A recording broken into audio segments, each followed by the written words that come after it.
하나님 말씀은 마태복음 1장 18절에서 25절입니다. 마태복음 1장 18절부터 제가 봉독하겠습니다.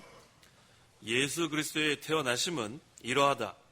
그분의 어머니 마리아가 요셉과 정혼하였으나 그들이 아직 동거하기 전에 성령으로 잉태한 것이 드러났다. 그 여자의 남편 요셉은 의로운 자이어서 그 여자를 드러내지 않고 은밀히 끊고자 하여 이 일을 생각하고 있을 때에 주님의 천사가 꿈에 나타나 그에게 말하였다. 다윗의 자손 요셉아, 내 아내 마리아 데려오는 것을 두려워하지 마라. 그 여자에게 잉태된 분은 성령으로 된 것이다. 그 여자가 아들을 낳을 것이니 그분의 이름을 예수라고 하여라. 이는 그분께서 자기 백성을 그들의 죄에서 구원하실 것이기 때문이다. 이 모든 일이 일어난 것은 주께서 선지자를 통하여 하신 말씀을 성취하시려는 것이니 말씀하시기를 보아라, 처녀가 잉태하여 아들을 낳을 것이며 그의 이름을 임마누엘이라 부를 것이다 하셨으니 이 이름은 번역하면 하나님께서 우리와 함께 계신다라는 뜻이다.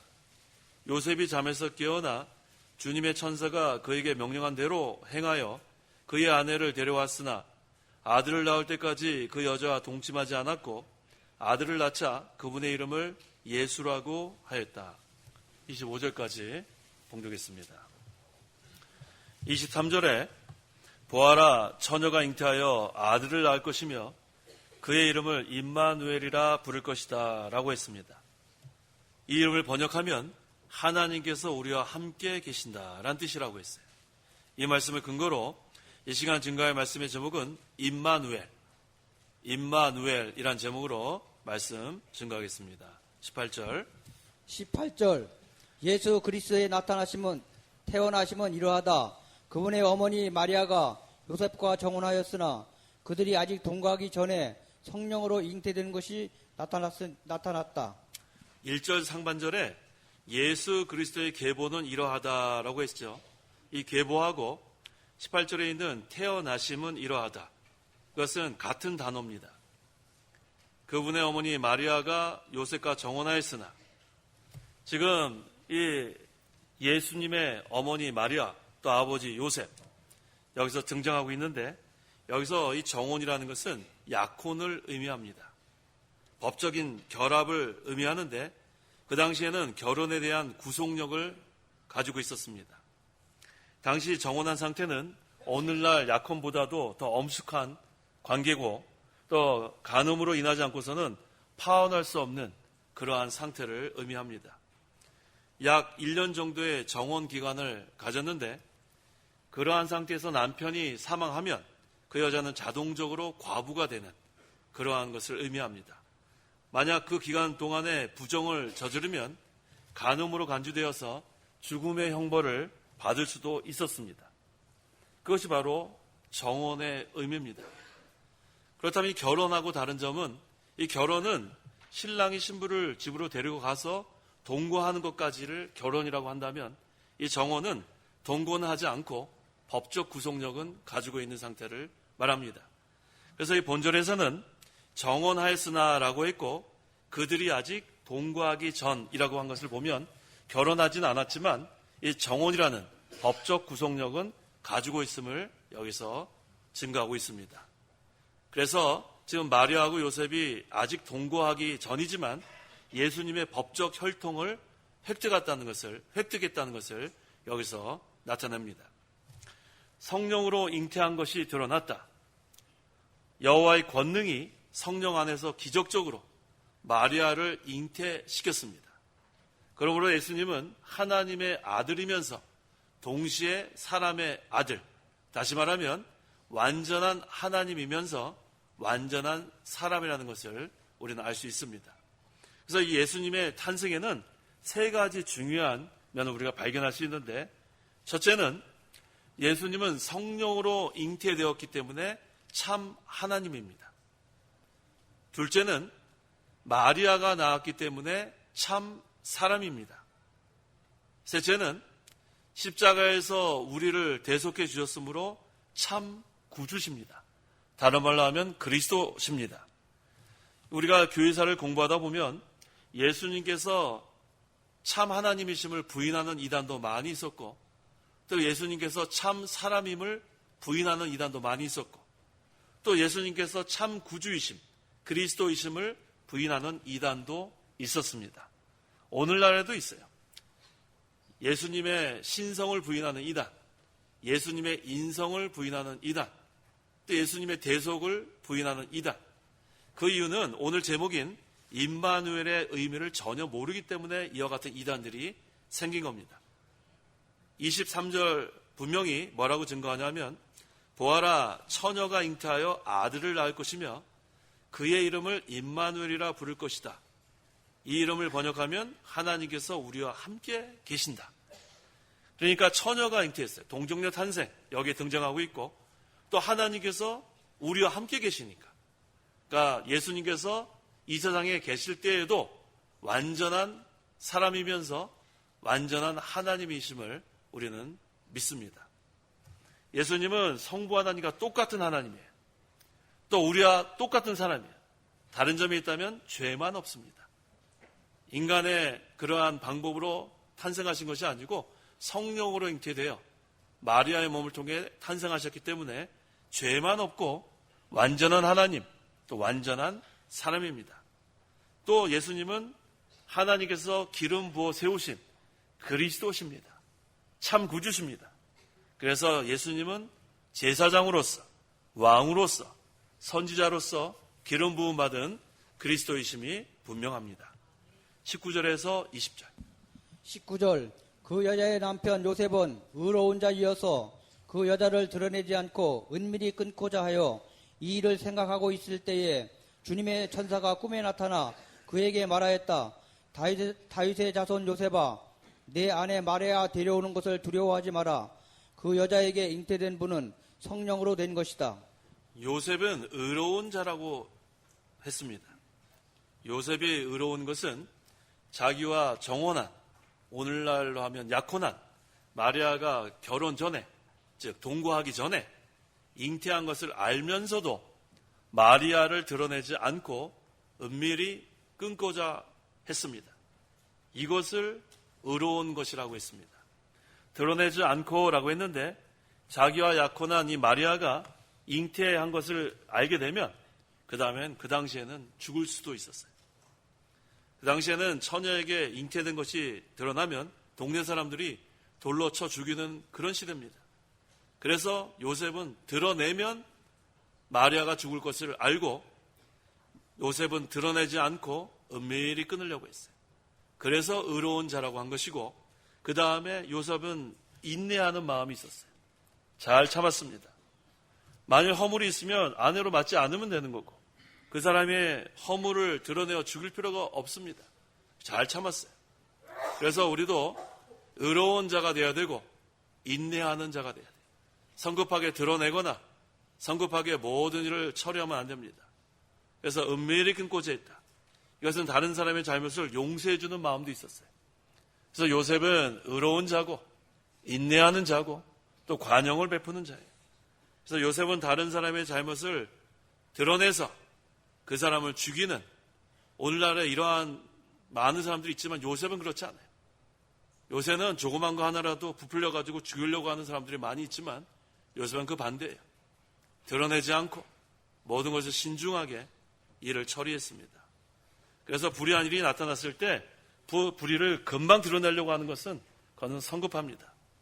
그것은 하나님 앞에 올바른 일이 아니에요.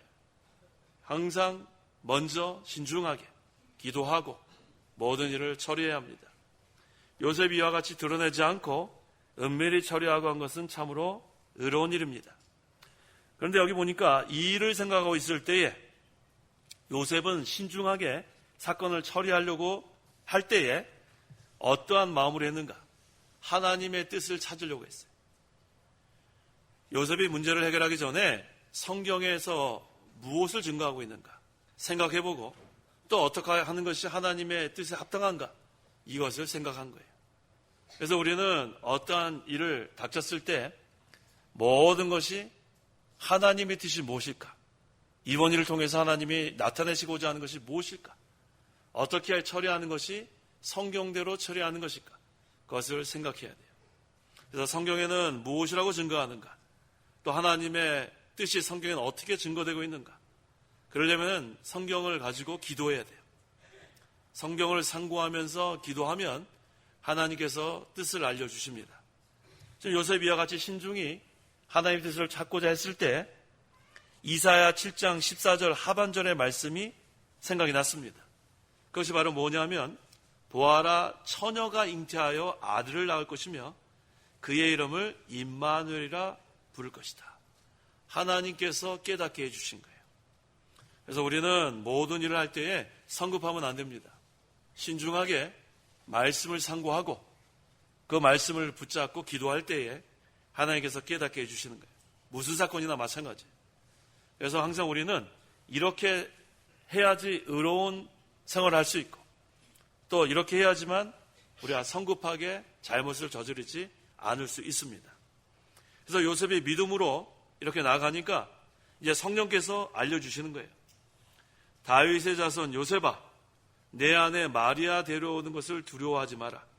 그 여자에게 잉태된 분은 성령으로 된 것이다 라고 알려주셨어요. 이게 참 중요하죠. 그래서 우리는 항상 날마다 기도할 때 그냥 기도하는 게 아니고 말씀을 붙들고 기도하세요. 배운 말씀을 생각하면서 그러면 모든 일을 우리가 닥치지 않겠어요? 사건을 닥칠 때 그 말씀이 생각나야 되고 그 다음에 그 말씀을 가지고 기도할 때에 하나님께서 우리에게 깨닫게 해 주십니다. 그래서 요셉이 지금 이렇게 마리아가 잉태된 것을 알았을 때에 성급하지 않았습니다. 그것을 드러내지 않고 은밀히 끊고자 했을 때 또 하나님의 뜻을 찾으려고 했을 때 하나님께서 모든 백성이 구원 얻는 길을 이 요셉에게 깨닫게 해 주셨습니다. 그 다음에 이제 깨달았으면 어떻게 되는가? 그 말씀을 그대로 순종해야 돼요. 두려워하지 마라 그랬으니까 요셉은 두려워하지 않고 이제 잉태된 마리아를 데려오라고 했으니까 그대로 순종했습니다. 그래서 우리가 말씀을 깨닫는 데서 그치면 안 되고 그 말씀을 깨달으면 순종하는 데까지 나가는 것, 이게 참 중요합니다. 다른 사람들은 마리아가 성령으로 잉태된 것을 지금 몰라요. 요셉만 알고 있습니다. 그래서 많은 사람들이 오해할 수도 있는데 요셉은 그 오해받는 것이 중요한 게 아니에요. 요셉은 하나님의 말씀 그대로 순종하는 것, 이것이 요셉에게는 중요한 거입니다. 그래서 하나님의 말씀대로 순종하면 나머지 것은 우리가 걱정할 게 없어요. 하나님 말씀대로 그대로 순종하면 나머지 것은 하나님 다 책임져 주시는 거예요. 중요한 것은 순종입니다. 하나님의 말씀을 깨달았으면 그 다음에는 이걸 어떻게 순종할까가 아니에요. 즉시 순종하면 되는 거예요. 하나님께서 우리에게 말씀을 하실 때 그 다음은 모든 건 하나님께 맡기고 그대로 순종만 하면 됩니다. 그래서 우리의 순종하면은 하나님의 구원의 역사가 이루어지는 거예요. 이 요셉이 지금 하나님의 말씀을 순종했기 때문에 예수님이 탄생할 수 있었고 하나님의 택한 백성들의 구원을 다 성취할 수 있었던 거예요. 구속을 성취할 수 있었던 거예요. 그래서 우리가 항상 하나님의 말씀을 즉시 순종하는 생활, 그대로 순종하는 생활, 그러면은 하나님의 구원 운동에 잘 사용되고 또 우리의 구원을 이루어 나가는데도 큰 유익이 있습니다. 21절 그 여자가 아들을 낳을 것이니 그분의 이름을 예수라고 하여라. 이는 그분께서 자기 백성을 그들의 죄에서 구원하실 것이기 때문이다. 그 여자가 아들을 낳을 것이니 그분의 이름을 예수라고 하여라. 예수의 뜻이 뭐라고 했어요? 자기 백성을, 따라해보세요. 자기 백성을 그들의 죄에서 구원하실 자. 예수의 뜻이 바로 이거예요. 우리가 예수 믿으라고 하잖아요. 예수의 뜻이 바로 자기 백성을 그들의 죄에서 구원하실 자가 예수예요. 그래서 여기서 중요한 것은 자기 백성이에요. 예수님께서 이 세상에 오신 것은 온 인류를 구원하러 오신 것이 아닙니다. 예수의 뜻에 분명히 나타나지 않아요? 자기 백성을 그들의 죄에서 구원하시기 위해서 이 세상에 오신 거예요. 여기서 자기 백성은 하나님의 택한 백성입니다. 창세전에 하나님께서 하나님의 사랑의 대상자로 택한 백성이 자기 백성이에요. 그래서 예수님께서 이 땅에 오신 것은 하나님의 택한 백성을 구원하기 위해서 이 땅에 오신 거예요. 그래서 우리가 기쁘다 구주 오셨네 찬송하잖아요. 누가 기쁘다 구주 오셨네 찬송해야 돼요? 자기 백성이 찬송해야 돼요. 아무런 상관없는 사람들은 기쁘다 구주 오셨네가 아니라 예수를 먼저 믿어야 돼요. 예수를 믿지 않고 기쁘다 구주 오셨네는 모순입니다. 왜냐하면 구주는 자기 백성을 구하러 오신 예수이기 때문에. 그래서 이 시간 이렇게 하나님 앞에 나와 예배하는 우리 성도 여러분들은 하나님의 택한 백성이 된 게 감사한 거예요. 그래서 우리는 찬송할 수 있어요. 어떻게 찬송할 수 있어요?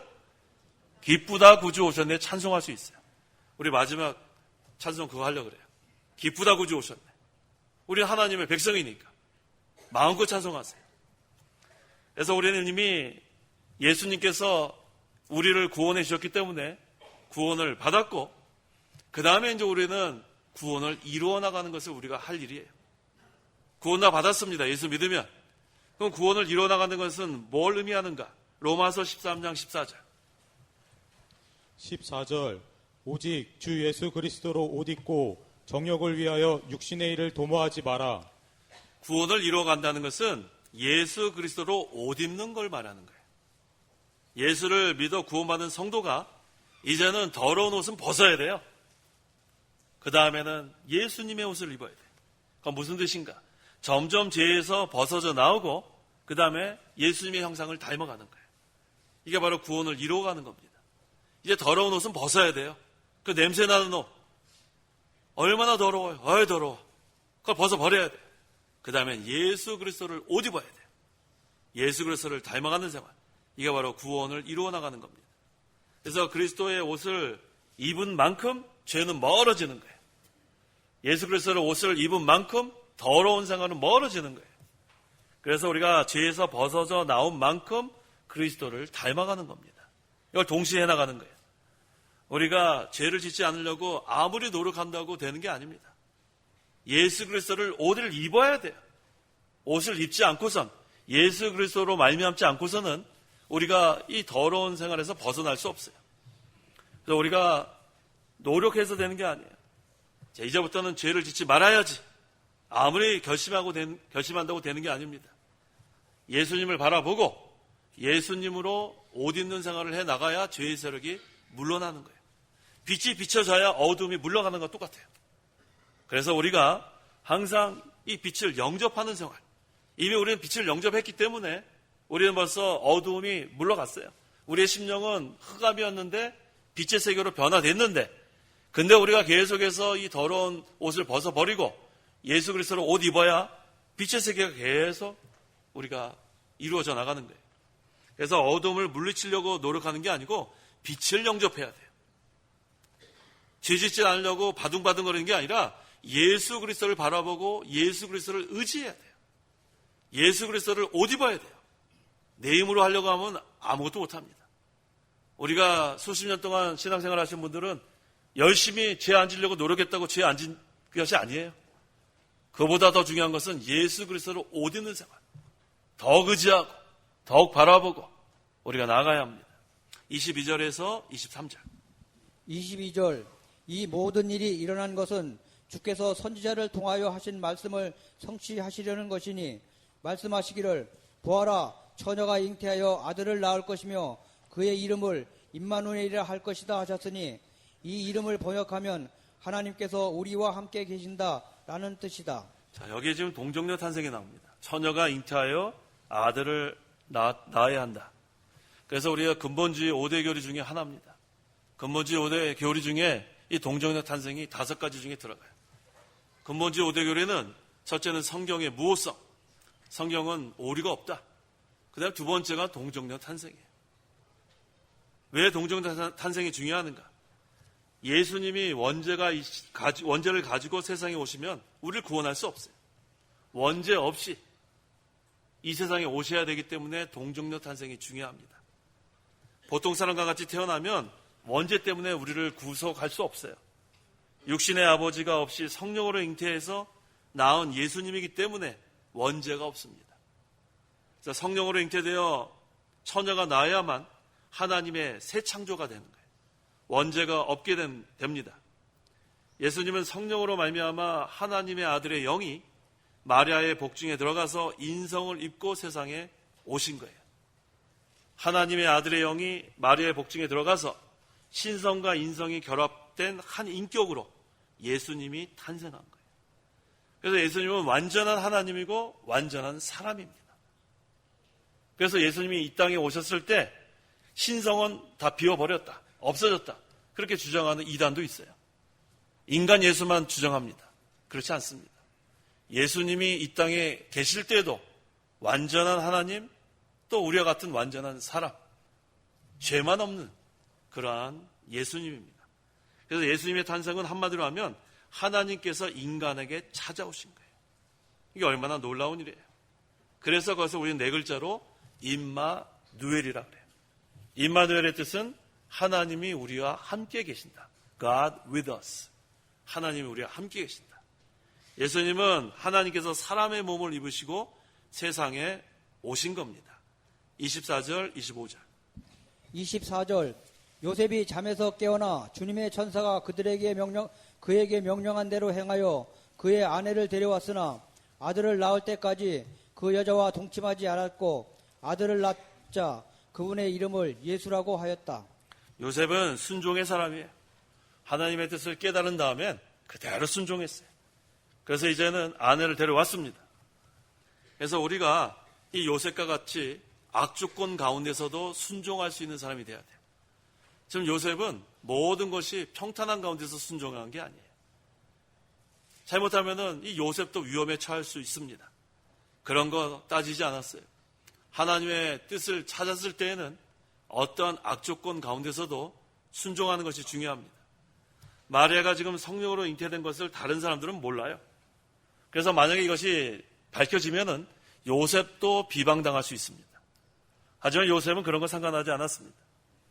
요셉은 하나님이 성령께서 두려워하지 마라 그랬을 때 두려워하지 않았어요. 사람들이 무엇이라고 하는 게 중요한 게 아니에요. 사람들이 비방하는 게 중요한 거 아니에요. 그것으로 부끄러워할 필요 없습니다. 하나님 말씀만 바라보고 하나님의 말씀을 순종하는 것이 중요해요. 그래서 이 요셉이 의로운 자예요. 우리가 의로운 자로서 계속해서 신앙생활을 하려면은 다른 사람의 비방, 이 요셉과 같이 그거 무시해버려도 돼요. 하나님의 구원 성취, 하나님의 구원 운동, 또 구원을 이루어나가는 것, 거기에 우리의 초점을 맞춰야 합니다. 그래서 하나님의 말씀에 데려오라고 하면 그럼 데려오면 되는 거예요. 결과는 누구한테 맡겼어요? 하나님께 맡기는 거예요. 우리는 결과는 하나님께 맡겨야 돼요. 결과까지 우리가 생각할 필요 없어요. 결과가 이랬으면 좋겠다 저랬으면 좋겠다가 아니라 하나님의 선한 뜻이 이루어지길 원합니다. 이게 바로 예수님의 기도 아니에요? 내 원대로 마옵시고 아버지의 뜻대로 되기를 원합니다. 그래서 우리는 모든 것을 계획할 때나 모든 것을 우리가 할 때에는 내 생각대로 하지 말고 하나님의 뜻을 찾고 그 다음에 결과는 누구한테 맡겨요? 하나님께 맡기면 되는 거예요. 우리는 그저 순종하면 됩니다. 그 다음에 또 뭐를 순종했냐면 아들을 낳을 때까지 그 여자와 동침하지 않았고 라고 했어요. 이걸 보면 또 요셉은 경건한 사람이에요. 또 절제하는 사람이에요. 그래서 오늘 제목이 임마누엘이지만 이 요셉에 대해서 많은 것이 증거되는 거예요. 의로운 자고 인내하는 자고 경건한 자고 절제하는 자고 순종하는 자고. 그래서 예수님이 또 탄생했을 때 또 그대로 순종한 게 뭐냐면 이름을 예수라고 한 거예요. 예수의 뜻이 뭐예요? 자기 백성을 그들에 대해 죄에서 구원할 자. 그래서 천사를 통해서 요셉에게 계시한 그대로 이것도 순종했습니다. 실제로 보면 자기 족속이나 혈통적으로는 예수라고 할 만한 근거가 없어요. 하지만 하나님의 천사가 일러준 그대로 이름을 지었습니다. 그래서 우리가 중요한 것은 하나님의 말씀이면 그대로 순종하면 돼요. 이것저것 따지면 안 됩니다. 여기 지금 보면 족속적으로나 혈통적으로 예수라고 할 만한 근거가 없어요. 하지만 하나님께서 천사를 통해서 예수라고 이름을 지으라고 하니까 그대로 순종했습니다. 그래서 요셉은 이러한 자이기 때문에 하나님께서 요셉을 미리 알았어요. 그래서 요셉과 마리아를 통해서 하나님께서 예수님을 탄생하도록 하신 겁니다. 그래서 요셉과 마리아가 중요한 것은 하나님의 일에 잘 이용됐다는 거예요. 의로운 자고, 신중한 자고, 경건한 자고, 절제하는 자고, 인내하는 자고, 우리가 하나님의 일에 잘 이용되려면 이러한 자가 돼요. 하나님은 아무나 사용하지 않습니다. 요셉은 이러한 자인 걸 하나님이 다 알고 계신 거예요. 그렇기 때문에 요셉을 통해서, 마리아를 통해서 예수님이 탄생하신 거예요. 그래서 요셉을 마리아와 정혼하게 만들고 또 그에게 그리스도를 맡겨서 또 잘 또 양육하게 한 거. 하나님께서 요셉이 어떤 사람인 걸 다 알고 계신 거예요. 하나님 전지전능하신 하나님인데 그걸 모르셨을 리가 없습니다. 또 마리아도 예수 그리스도를 낳아서 잘 기를 만한 그러한 성도입니다. 근데 마리아는 원죄가 있어요, 없어요? 마리아가 원죄가 있어요. 마리아까지 숭배하면 큰일 납니다. 우리는 예수님은 원죄가 없는 하나님이면서 사람이지만 마리아는 우리와 같은 성도일 뿐이에요.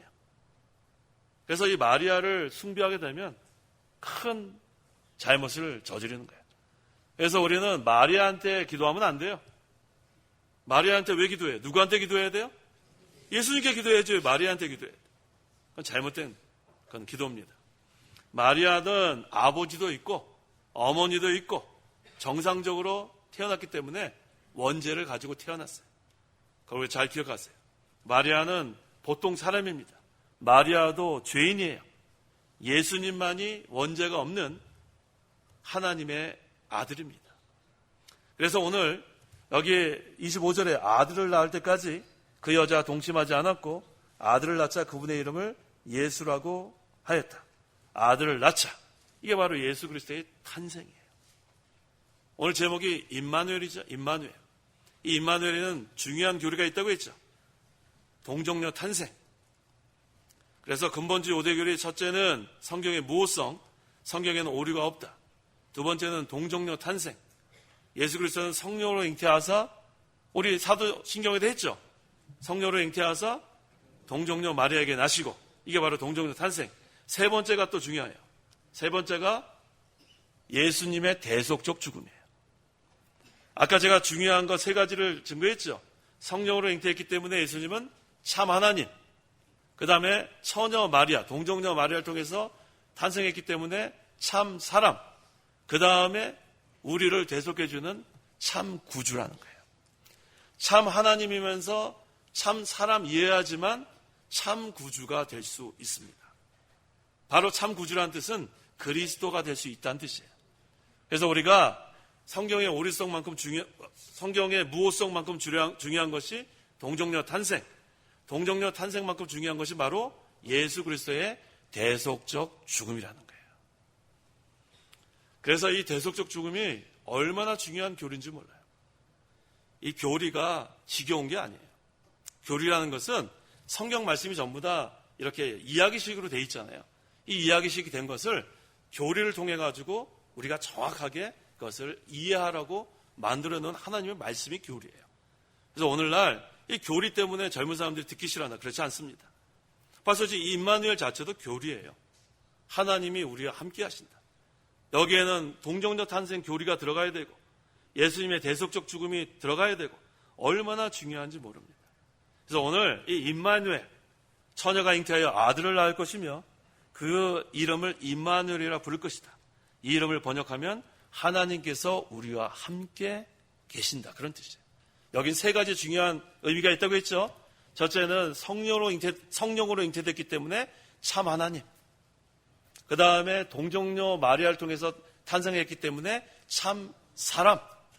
그 다음에 자기 백성을 구속할 참 구주. 그리스도라는 뜻이 여기에 내포되어 있는 거예요. 그래서 우리가 임마누엘 하면은 God with us. 하나님이 우리와 함께 계신다. 거기엔 세 가지 뜻이 있는 것을 우리가 기억하면 되는 거예요. 예수님은 완전한 하나님, 예수님은 완전한 사람, 예수님은 참 구주, 그리스도다. 그래서 임마누엘, 하나님이 우리를 위해서 십자가에 달려 죽으시러 이 땅에 오신 거고, 우리를 위해서 대속해 주셨고, 우리는 예수님을 믿음으로 우리는 구원을 받았고, 그 다음에 지금도 우리와 함께 하시는 임마누엘 하나님이십니다. 이것이 하나님의 큰 은혜입니다. 기도하시기 바랍니다. 기도하겠습니다. 임마누엘 하나님 감사합니다. 우리를 구원하시기 위해서 이 땅에 오셔서 많은 고난 당하시고 십자가에 달려 죽으심으로 그 흘리신 보혈로 우리의 모든 죄를 용서해 주시고 지금도 우리와 함께 하시는 임마누엘 하나님 감사합니다. 참 하나님이시고 참 사람이시고 참 구주가 되셔서 우리를 자기 백성을 죄에서 구원하여 주시니 참으로 감사합니다. 이제 우리가 그 은혜가 너무나 감사해서 구속의 은혜에 감격해서 이제는 날마다 그리스도의 옷을 입어나가는 생활 잘 해나갈 수 있도록 도와주시옵소서. 그리스도만 바라보고 그리스도만 의지하고 계속해서 정결한 생활로 나갈 수 있도록 하나님 저희들을 붙들고 저희들을 인도하여 주시옵소서. 예수님의 이름으로 기도하옵나이다. 아멘. 찬송가 1장.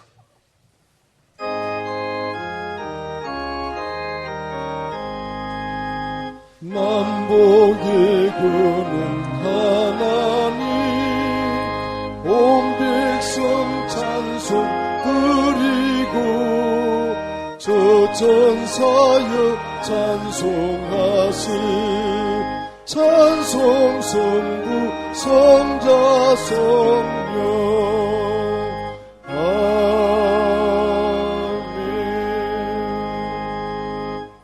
성탄절 연보 봉투는 이렇게 나눠드리지 않고 우리 저기 연보함 위에 있으니까 하나씩 가져가셔서 우리 화요일 날 성탄절에 정성스럽게 연보하시면 되겠습니다. 축도하겠습니다.